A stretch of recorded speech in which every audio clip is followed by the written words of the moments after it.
오늘 하나님께서 주시는 말씀 함께 읽겠습니다. 한 절씩 교독으로 읽고요. 누가복음 16장 오늘은 1절에서 9절까지 읽겠습니다.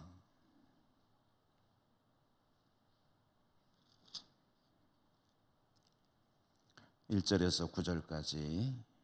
또한 제자들에게 이르시되 어떤 부자에게 청지기가 있는데 그가 주인의 소유를 낭비한다는 말이 그 주인에게 들린지라.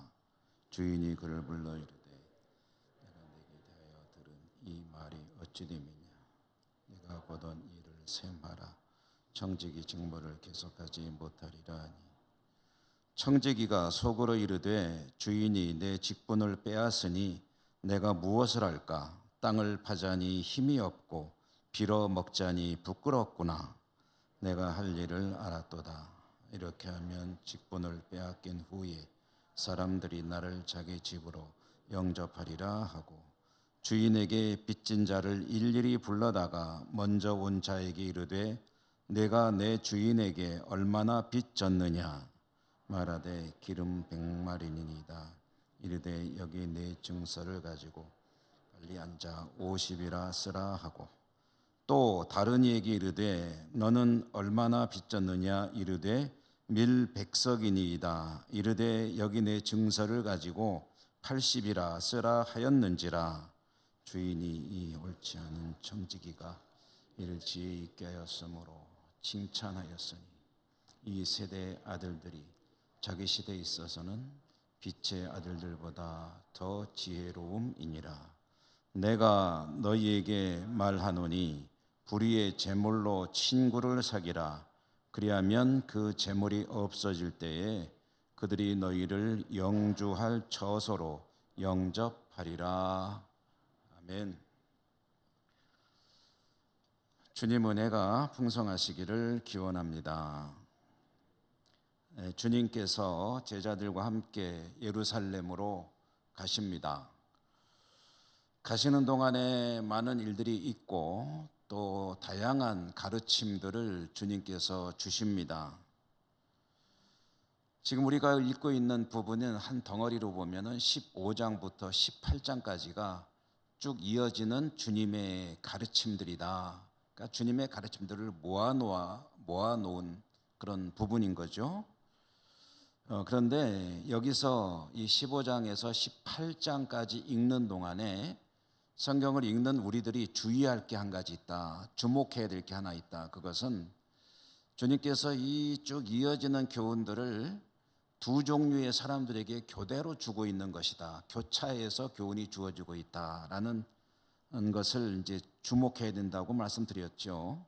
그 두 그룹의 대상이 누구냐면은 한 그룹은 바리새인과 서기관들과 같은 사람들이고 또 한 그룹은 제자들입니다. 그러니까 이 두 종류의 사람들에게 주님께서 교훈을 주실 때 그 이야기를 누구에게 들으라고 주신 것이냐 하는 것은 그 속뜻을 이해하는 데 굉장히 중요한 단서가 됩니다. 이 사람들에게 이렇게 얘기하는 거하고 이 사람들에게 이렇게 얘기하는 것은 똑같은 얘기를 해도 사실은 전혀 다른 의도일 수가 있거든요. 그렇기 때문에 여러분 성경을 읽으면서 특히 이 대목을 읽어 나갈 때 듣는 사람들이 누구냐 하는 것을 주목하고 읽어야 되는데요. 오늘 이 16장의 1절부터 9절까지의 말씀은 주님께서 누구에게 주시는 말씀이냐 하는 것을 먼저 생각해 보면, 오늘 말씀이 시작되는 16장 1절에 보니까 또한 제자들에게 이르시되 라고 했습니다. 그러니까 오늘 이 이야기는 주님께서 제자들에게 주시는 이야기로구나 하는 것을 염두에 두고 읽어야 되겠죠. 그러면 이제 그 당시의 제자들은 물론이고 또 그 당시에 제자로 살기를 원하는 사람들도 포함되거니와 그 교회 역사 이래 오늘까지 주님의 제자로 살아야 되겠다라고 하는 사람들에게는 굉장히 중요한 이야기가 되는구나 하는 것을 염두에 두고 이 말씀을 읽어야 된다는 거죠. 자, 그러면 오늘 말씀을 한번 보도록 하시죠. 이 본문의 이 말씀도 우리들에게는 상당히 친숙한 말씀 중에 하나입니다. 스토리는 이런 것이죠. 한 부자가 있는데 이 부자는 청지기 한 사람을 고용하고 있었다. 청지기가 뭐죠? 청지기는 주인의 일을 맡아서 관리하는 관리 책임자 정도라고 생각하면 되겠죠. 집안의 대소사를 관장하고 또 나아가서 주인의 재산 관리까지 맡아서 하는 사람 청지기. 그러므로 주인은 아무나 청지기로 쓰지 않겠죠. 자기가 믿을 수 있는 사람을 청지기로 고용하지 않겠습니까? 그건 뭐 당연지사죠. 오늘 이 본문을 우리말로 읽으면은 명확하게 드러나지 않는데 이 성경이 원래 기록된 그리스 말이죠. 헬라어로 읽어보면은 아주 또렷하게 드러나는 그 속에 들어있는 내용이 한 가지가 있습니다. 정확히 말하면 두 가지가 있는데 서두 부분에 하나는 뭐냐면 이 청지기가 주인을 위해서 일하는데 상당히 오랫동안 일을 해왔다라는 뜻이 들어있습니다. 오랫동안 일을 계속하고 있는 청지기다. 이 사람은 고용된 지 얼마 안 된 사람도 아니고 이 주인이 상당히 원래부터 신뢰했고 또 오랫동안 이 사람에게 모든 것을 맡겨서 자기 일을 보게 했던 그런 사람이다 라는 거고요. 그런데 이 사람이 오늘 말씀에 보면은 주인의 소유를 낭비하고 있었다 라는 말이 있죠. 여기에도 또 계속이라는 말이 들어있습니다. 그래서 청지기로 일한 지도 오래됐고 주인의 재산을 낭비한다는 말은 주인에게 재산상의 손실을 끼치고 있었다. 그런 뜻이 되는 겁니다. 그러므로 그 원인이 뭔지는 정확히는 모릅니다. 무슨 횡령을 했는지 아니면은 관리를 가지고 요즘으로 식으면 재테크를 잘못했는지 뭘 했는지 주인의 재산을 계속 축내고 있었다. 근데 그게 또 상당히 오랫동안 계속되고 있었다. 뭐 그런 뜻입니다. 자, 이와 같이 청지기가 있는데 이 사람이 주인에게 계속 손해를 가져오는 그런 사람이었는데 그동안엔 주인이 몰랐습니다. 그러다가 어느 순간 그 사실을 알게 됐습니다. 알게 된 것은 자기가 어떻게 하다 알게 된 게 아니라 누가 고발을 한 거예요. 고발을 해가지고 이 친구가 이렇습니다 라는 그런 이제 밀고가 들어온 거죠. 주인은 청지기를 불렀습니다. 그리고 이렇게 이야기를 했습니다. 자네에 대해서 이러이러한 말이 나한테 들려오는데 어떻게 된 건가? 자네 장부를 반납하게, 그리고 이제부터 자네는 해고야, 이렇게 통보를 한 겁니다. 장부 내놓고 정리해서 모든 거 다 마무리해서 반납하고 너는 이제 나랑 같이 살면 안 돼. 가서 딴 일자리 알아봐. 이렇게 통보를 한 겁니다. 자, 여기서 이 이야기 속에서 주목해야 될 것 중에 하나는 이 청지기의 태도입니다. 청지기의 태도. 해고당한 이 사람이 정말로 해고당할 불의한 사람이었는가? 라는 것에 대해서는 증거가 없습니다. 오늘 이 이야기 속에서는 이 사람이 정말로 그렇게 불의한 사람이었는가? 라는 것에 대해서는 어떤 뒷받침이 없습니다. 왜냐하면 주인도 그냥 얘기를 고발을 받은 것이지 자기가 눈으로 목격한 것은 아닙니다. 그렇지만 주인은 화가 많이 났던지 배신감에 부르르 떨었든지 어땠든지 이 청지에게 소명할 기회도 주지 않고 들은 정보를 가지고 그대로 결정을 해버리고 해고 통보를 한 겁니다. 자, 이제 오늘 이야기의 중심으로 들어가 봅시다. 상황이 이렇게 되었을 때 청지기는 어떻게 대응할 수 있을까요? 여러분이 청지기라고 한다면, 주인으로부터 그런 또 통보를 받았다면 어떻게 대응하시겠습니까? 자기가 잘못했는지 안 했는지에 따라서 물론 대응 방식은 달라지겠죠. 그렇지만 얼른 생각해 봐도 몇 가지 이 청지기가 할 수 있는 그런 일종의 항변들이 있습니다. 첫째로는 나는 그런 적이 없습니다. 그거는 무고입니다. 라고 자신의 결백을 주장할 수 있겠죠. 청지기 문제가 사실인지 아닌지 확실하지 않다고 그랬죠. 억울할 수 있습니다. 그런데 청지기는 자신의 결백을 주장하지 않습니다. 이것이 이 사람이 유죄라는 증거라고 볼 수는 없습니다.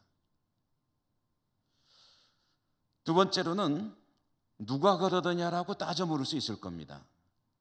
배제시켜달라고. 우리 좀 억울하면 그런 얘기 많이 하잖아요.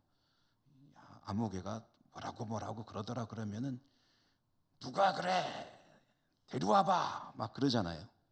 억울하면. 안 그러세요? 저만 그러나? 대면시켜봐. 아니면은 누가 그래 이런 괘씸만 하고 속으로 두고 보자 라고 일종의 복수에 비슷한 그런 마음을 품을 수도 있겠죠. 세 번째로는 이런 상황도 생각해 볼 수가 있을 겁니다. 어떻게든 청지기를 계속해야 되니까 주인어른 한번 자세히 알아보십시오. 알아보시고 정말 제가 잘못한 게 있으면은 주인 말씀대로 하겠습니다.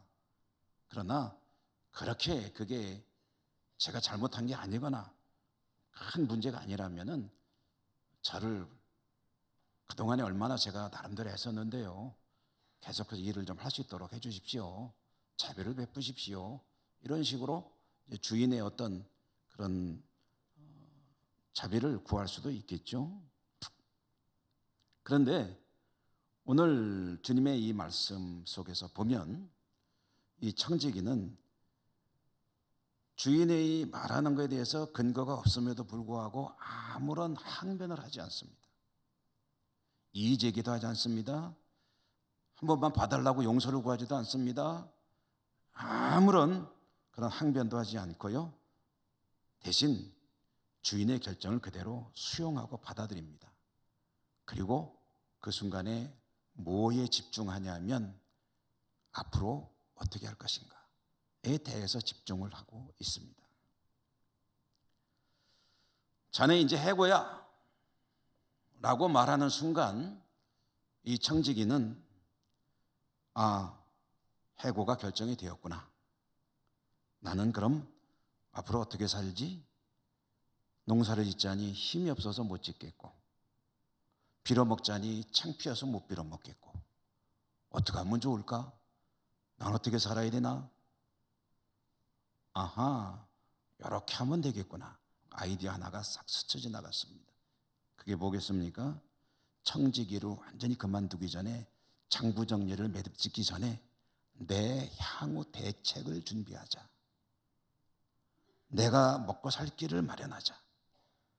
주인에게 빚진 사람들에게 은혜를 베풀자. 그러면은 이 사람들이 나중에 나를 괄시하지 않겠지. 머리가 좋은 사람인가 봐요.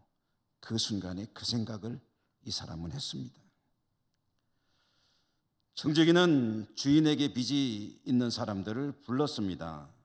불러온 사람들에게 채무 증서를 가지고 오게 합니다. 그리고 그것들을 다 고쳐 쓰게 합니다. 자네 우리 주인에게 빚이 얼마 있었지?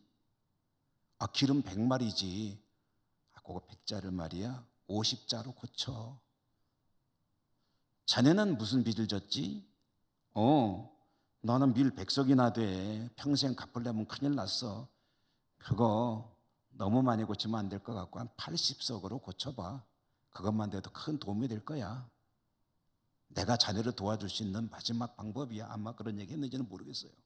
그렇지만 그렇게 해서 이 청지기는 채무자들을 불러서 그 채무 문서, 빈 문서를 다 위조하게 했습니다. 위조, 변조, 그렇게 말할 수 있겠죠. 자, 그런데 문제는 뭐냐면 주인이 이것도 알아버렸습니다. 아니, 여기서 욕이 나오려고 그러네. 아니, 이 친구가, 이 사람이. 그래가면서 주인이 그 모습을 이제 보게 되는데요. 그러면 주인은 어떻게 하죠? 아예 장보고 뭐고 다 필요 없어. 그대로 두 손 딱 들고 당장 나가 라고 말할 것 같은데 주인은 뜻밖에도 이 청지기를 칭찬합니다. 뭐라고 칭찬하죠? 자기 문제를 지혜롭게 대처했다. 아이고, 머리 좋구만.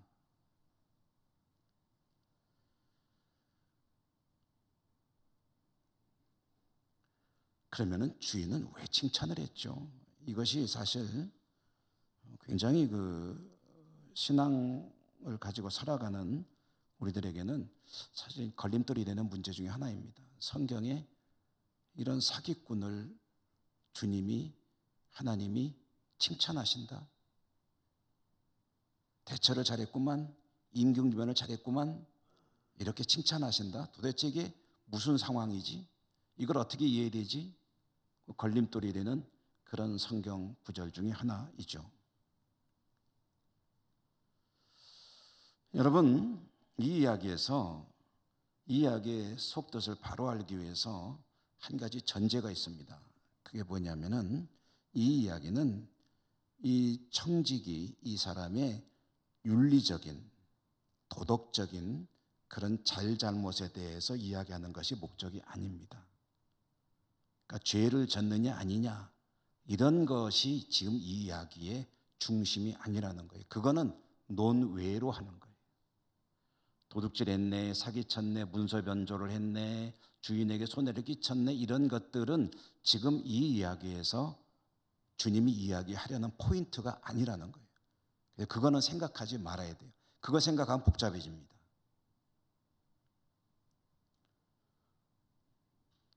그러면 이 이야기를 통해서 주님께서 말씀하시고자 하는 그 속뜻이 뭐냐? 이 청지기 무엇을 지혜롭다고 칭찬한 것이냐?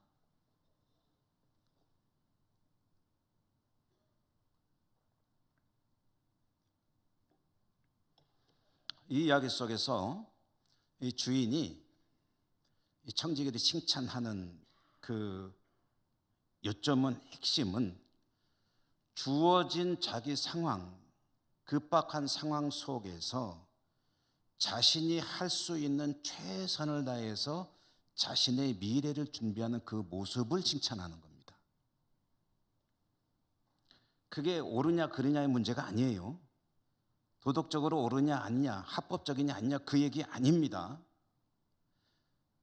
지금 뭘 놓고 칭찬하냐면은 이 청지기는 큰일이 벌어진 거예요. 앞으로 뭐 먹고 살지? 생계 대책이 없는 거예요. 집에 있는 식구들에게는 뭐라고 대답하지?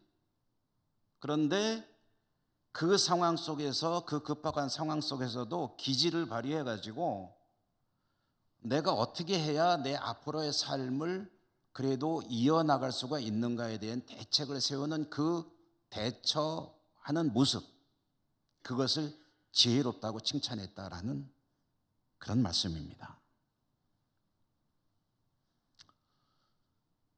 이런 예화가 여러분에게 혹시 도움이 될지 해서 많이 들어보신 이야기일 수 있겠는데요. 이제 어머니와 딸의 대화를 들어보십시오. 어머니는 무한 긍정의 어머니입니다. 남에 대해서 나쁜 말을 할 줄을 몰라. 항상 어떤 사람의 장점만 보고 칭찬만 해. 딸은 아주 젊은이답게 냉철하고 이성적으로 모든 일들을 판단하겠죠. 딸하고 엄마하고 대화를 하는데 이 딸은 엄마가 뭐든지 긍정적으로 좋게만 말하는 게 별로 마음에 안 들어요. 그게 싫어. 좋은 건 좋고 나쁜 건 나쁘다고 얘기해야지. 나쁜 것도 좋다고 그러고 좋은 것도 좋다고 그러고 다 좋다고 그러니 이런 엄마가 세상을 어떻게 살아갈지 걱정이 돼. 딸이 거꾸로죠. 딸이 엄마가 딸을 걱정해야 되는데 딸이 엄마를 걱정해. 우리 엄마 참 혼자 놔둘 수가 없어. 뭐든지 다 좋아요 좋아요 그러니. 딸이 화가 나가지고 엄마한테 뭐라 그랬냐면, 이제 신앙을 가진 사람들이기 때문에 엄마는 마귀도 칭찬할 거야 라고 말을 했어요. 그랬더니 엄마가 뭐라고 대답할게요. 야, 그 말도 맞아.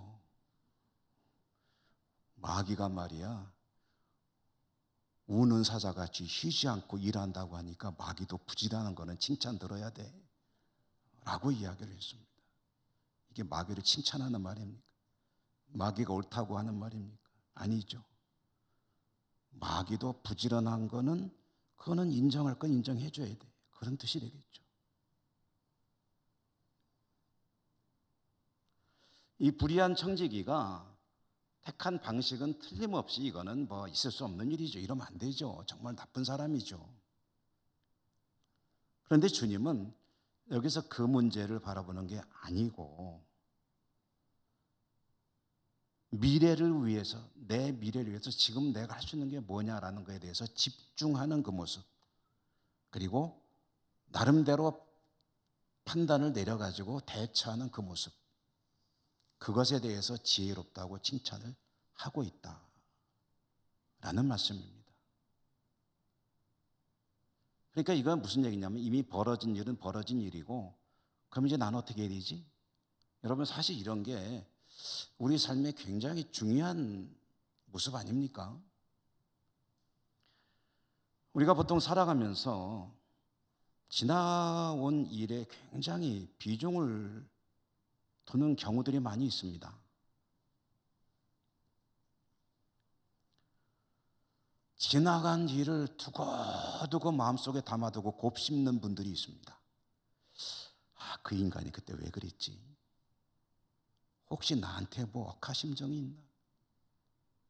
두고두고 그 일을 좀 털어버리면 좋을 텐데 계속 마음속에 담아두고 곱씹고 또 곱씹고, 이렇게 해석해보고 저렇게 해석해보고, 그러다가 화가 나고. 근데 여러분, 우리에게 시간이라는 것이 과거가 있고 현재가 있고 미래가 있잖아요. 지나간 일은 적어도 우리가 살아가는 우리의 인생의 과정 중에서는 돌이킬 수 없는 것입니다. 하나님은 시간을 초월하시니까 과거, 현재, 미래를 자유롭게 다 통찰하시겠죠. 어디든지 계시겠죠. 그러나 우리는 과거와 현재와 미래 셋 중에 한쪽에만 존재합니다. 과거는 지나가 버리니까 갈 수가 없죠. 미래는 아직 안 오니까 우리는 모르죠. 우리는 오직 현재만을 살아갈 뿐입니다. 근데 여기서 굳이 중요한 걸 따지자고 한다면, 중요한 것은 과거가 아니라 미래죠, 미래. 안 그렇습니까? 지나간 일이 슬프고 아프고 아무리 정말 억울하고 눈물 나는 일이라고 하더라도 그거 붙들고 계속 곱씹어 봐야 아무 의미 없습니다. 괜히 마음만 울적해집니다. 그리고 우울감이 지배하게 되면 그게 병이 됩니다. 그걸 뭐라 그러죠? 우울증이에요. 여러분, 우울증의 시작이 뭔지 아십니까? 제가 정신과 의사는 아니지만 우울증의 시작 중에 중요한 원 중에 하나가 계속해서 지나간 일을 곱씹는 거예요. 그게 우울증의 시작입니다. 시작 중에 하나입니다. 여러분, 지나간 일이 아무리 중요하게 생각되고 그리고 나에게 아픔이 되거나 뭔가 어떤 의미가 있다 할지라도 그걸 붙들고서 애통해 한다면 그것은 내 인생에 아무런 도움이 되질 않습니다. 인정할 것은 인정하는 게 좋습니다. 그것은 그렇게 된 것으로 매듭을 짓는 것이 좋습니다. 그러므로 이렇게 되었으니 이제는 어떻게 하지? 이게 중요합니다. 앞으로 나는 내 인생을, 내 삶을 어떻게 살아가지? 물론 과거가 무의미하다는 건 아닙니다. 과거를 통해서는 배워야 됩니다. 배우는 것이 중요하죠. 그게 역사입니다. 인류의 역사도 그렇고 한 민족의 역사도 그렇고 한 개인의 역사도 마찬가지입니다. 아주 유명한 역사학자인 카라고 하는 사람이 있죠. 에드워드 헬리 카라고 하는 사람, 보통 E.H. 카라고 하죠. 이 사람이 역사에 대해서 이렇게 정의를 했어요. 역사라는 것은 과거와 현재의 부단한 대화이다.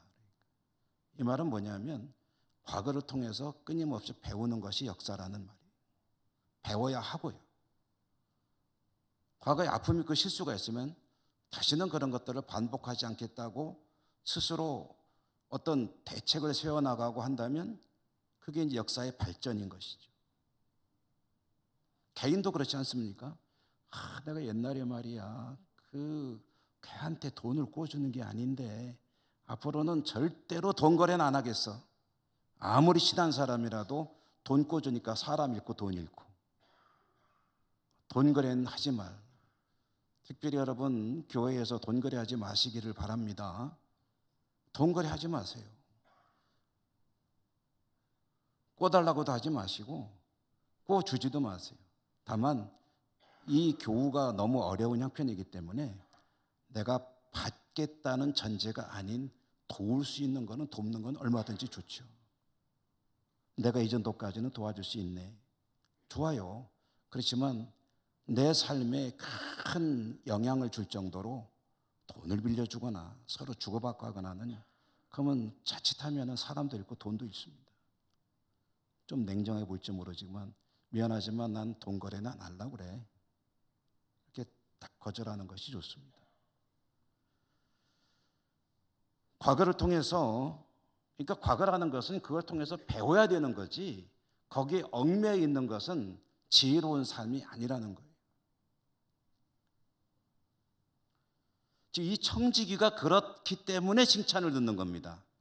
지금까지 자기가 해온 과거의 실수들, 과오들 이런 것들에 대해서 주인으로부터 지금 엄청난 징계를 받고 있는 거거든요.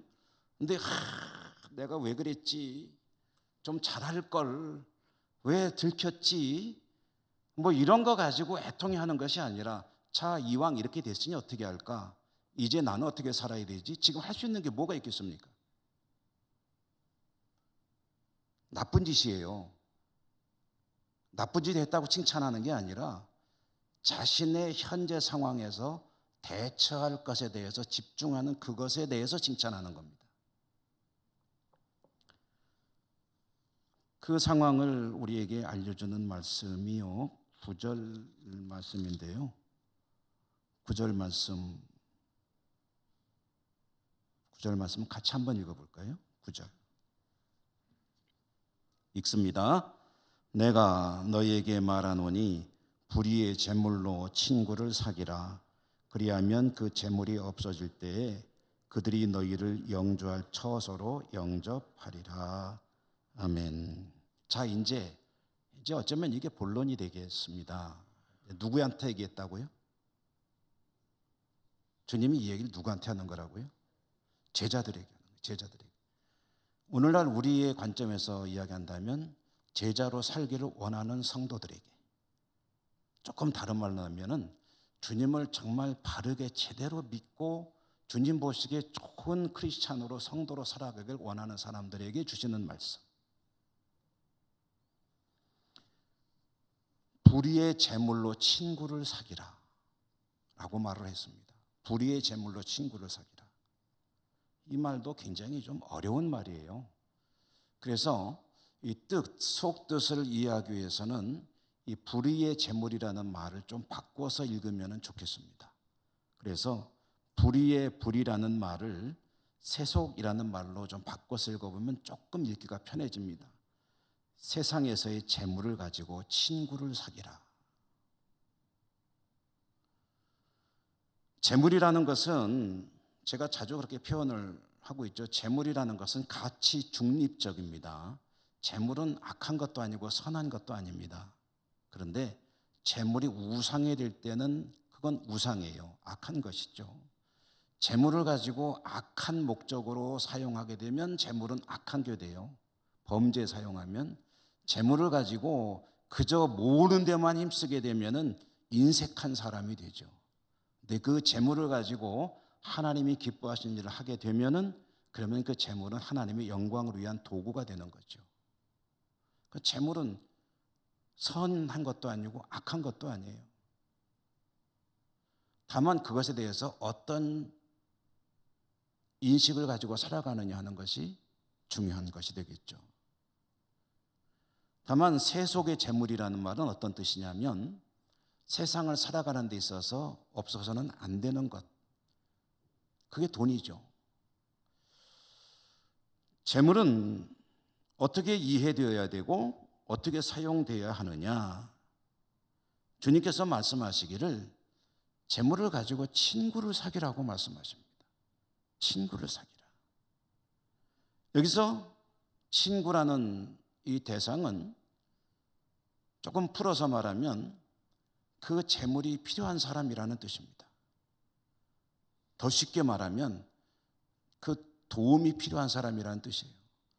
그러니까 이 얘기를 다 합쳐서 얘기하면 너에게 세상을 살아가면서 필요한 재물들이 있지, 그것을 가지고 뭐 본인도 생활을 해야 되겠죠. 밥도 먹어야 되고 아프면 약도 사 먹어야 되고 자녀들 공부도 시켜야 되고 집도 사야 되고 추운 겨울이 되면 난방도 해야 되고 필요한 건 다 이제 소비를 해야 되겠죠. 그런데 그 중에 중요한 것 하나가 뭐냐면 재물이 필요로 하는 사람들을 돕는 일에 쓰여지게 하라.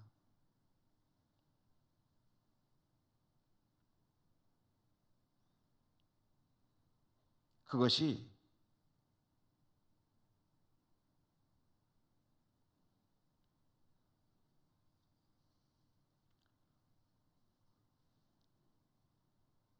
구절 말씀 뒷부분에 보면 그 재물이 없어질 때 그들이 너희를 영주할 처소로 영접하리라.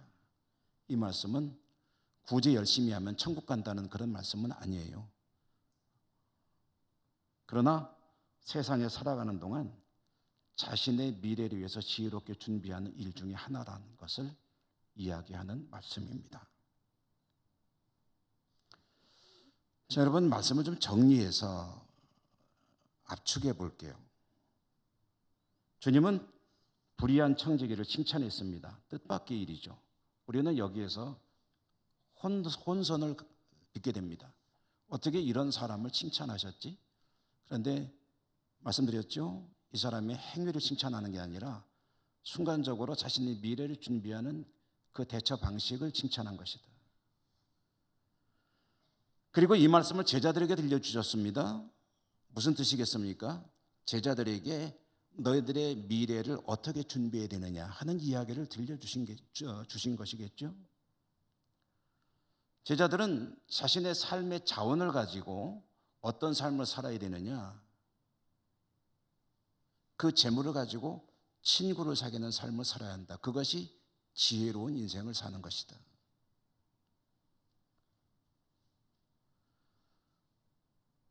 그렇다면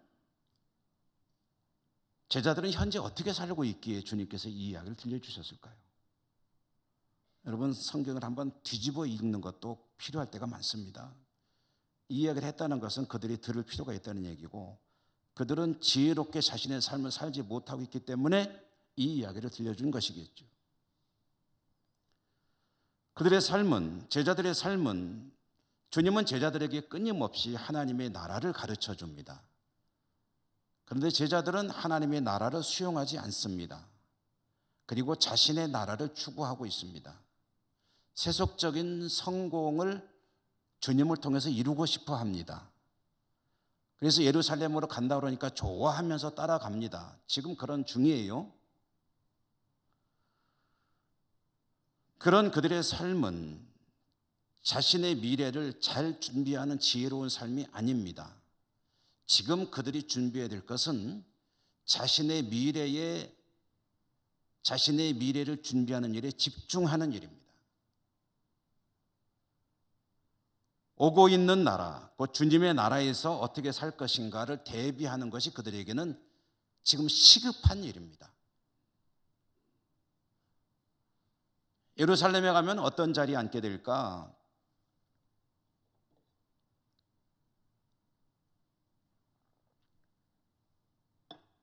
저 친구가 나보다 높은 자리에 앉게 될까? 아니면 내가 더 높은 자리에 앉게 될까? 이런 이야기들이 앞으로 계속 이어집니다. 이런 것들이 너희들이 지금 집중할 문제가 아니라는 거예요. 지금 당장 집중하고 어떻게든 준비해야 될 것은 앞으로의 삶에 대한 것인데, 그것은 오고 있는 하나님의 나라에서 어떻게 살 것인지를 준비하는 것이다. 주님은 탄식하시는 거예요. 여러분 그 8절에, 오늘 말씀의 8절의 뒷부분에 보니까 이렇게 말씀이 있죠. 8절 뒷부분에 이 세대의 아들들이 자기 시대에 있어서는 빛의 아들들보다 더 지혜로움이니라. 제자들이 어정쩡한 거죠.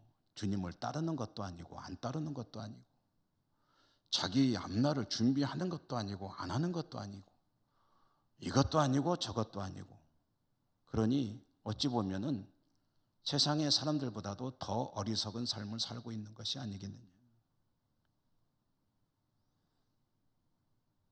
빛의 아들의 모습을 보여야 될 제자들이 정말 추구해야 될 삶을 추구하지 못하고 엉뚱한 일에 집중하고 있을 때 주님은 말씀하십니다.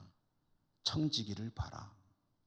그 급박한 상황 속에서 자기가 뭘 해야 될지를 정확하게 보고 있지 않느냐.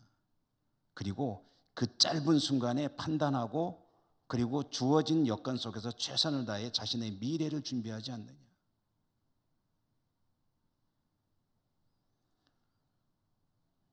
여러분, 다시 한번 말씀드리지만 걱정이 많이 돼요. 지금 이 도둑이 잘했다, 저 청지기가 잘했다는 거 아닙니다.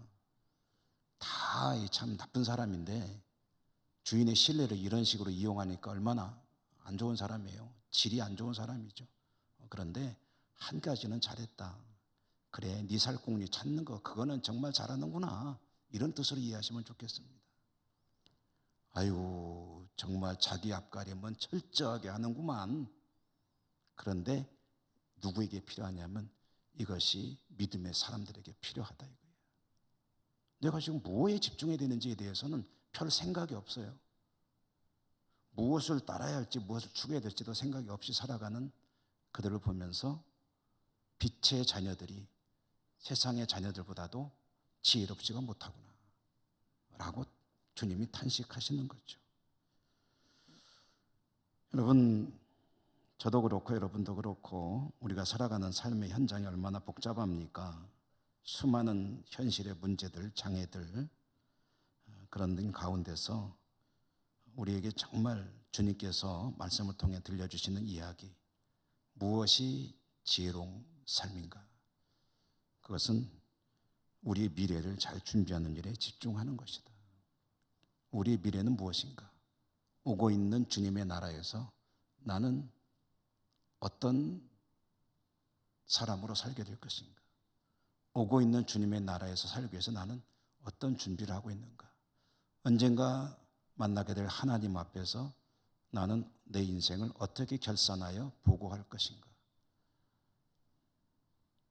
그날이 올지 안 올지 모르면 뭐 그렇게 심각하게 생각할 필요 없겠죠. 그러나 반드시 주님은 오시고 반드시 하나님 앞에 설 때가 있다고 믿는다면 그때를 준비하는 사람이 지혜로운 사람이 되겠죠. 저도 여러분, 우리 모두가 이 일에 성공할 수 있기를 주님 이름으로 축원합니다. 은혜로우신 하나님 감사합니다. 주신 말씀 들었습니다. 저희들이 지혜롭게 주님 나라 잘 준비할 수 있는 그런 하나님의 사람들로 살아갈 수 있도록 축복하여 주시옵소서. 예수님 이름으로 감사하고 기도드립니다. 아멘.